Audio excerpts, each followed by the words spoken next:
A lot of people also ask me what type of rod is suitable to use in fishing in Singapore.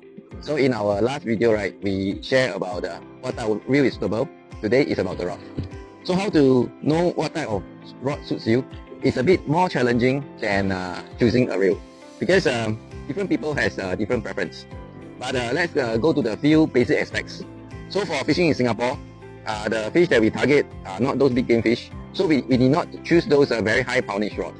So the like for example, the reel that we choose, like last time I recommend, the lines inside will be in the range of about 20 to 30 pounds, meaning your rod poundage you choose in between 20 to 30 pounds. You don't need to be overkill. Don't choose those 50 pounds one, because you'll not be sensitive. You can choose lighter, like for example 10 pound or 20 pound rod. Doesn't matter, but the risk is if you are not so familiar and you are just beginning to fish, the lighter poundage rod, you tend to break the rod if it's not being used properly. So I suggest in the range of 20 to 30. Okay, then next is the length of the rod. So for the length of the rod, because we are fishing on the boat, so we don't need to do casting. So the length of the rod is basically for casting purposes. So the longer the length, you can cast further. But for fishing from the boat, we are just dropping down.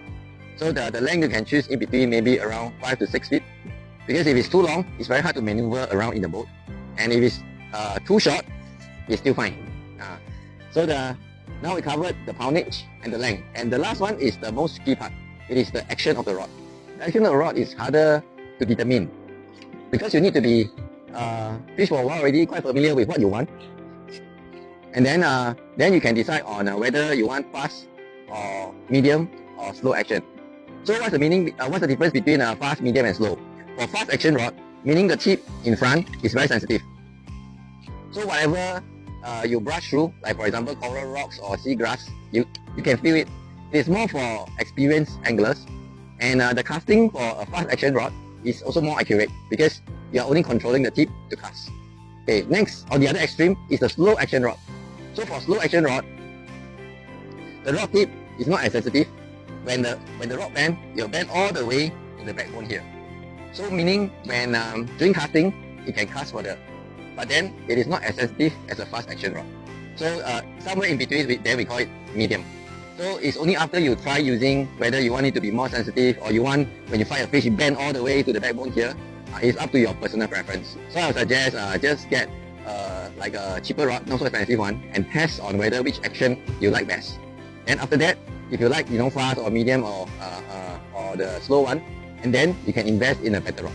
So what's the difference between a better rod and a not so better rod? Of course, the price is different. Secondly is the blank. The body of this rod is called the blank. So the blank, it can mostly mix up of carbon fiber. So it's either full carbon fiber or some are hollow. Yes. So for those good ones, right, the rod is very balanced, as in the strength distribution. And also the guides. The guides, right, they are made of they are called the Fuji guides. They are made of titanium, so it's harder. It's not so easy to corrode.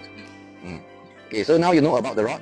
Actually, we have curated a set of the rod and the reel for beginners to start fishing on the boat.